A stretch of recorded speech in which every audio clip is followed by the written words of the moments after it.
Hey, how's it going guys? Asad here, and in this tutorial I'm gonna talking about the staging area in Git.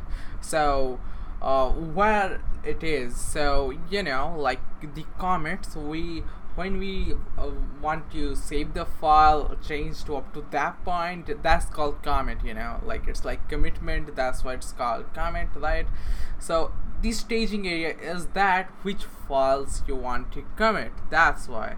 So let's say, for example, there's two file, like one is css and one is index.html. so you want to track changes of index.html but not the style.css.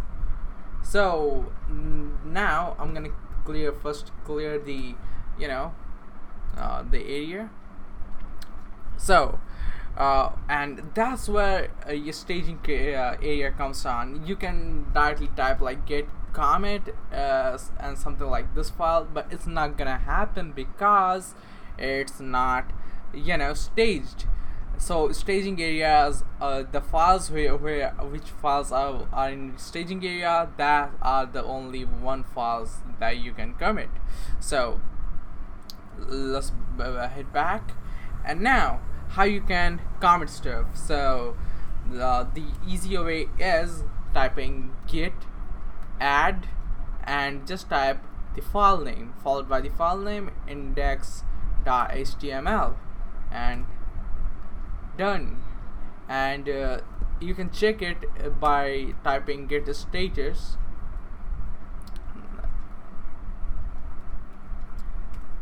and you can see that there is a track file which you can commit later is this one, and the untracked file which is here.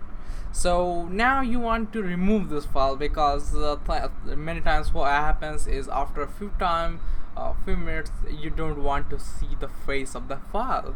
So yeah, it happens. So how you gonna remove the so for to remove, what you need to do is just you need to type git rmcast, which is here, you can see it, and type that and followed by the file name, so index.html, and it's removed. Now you want to put back again because you wanted to.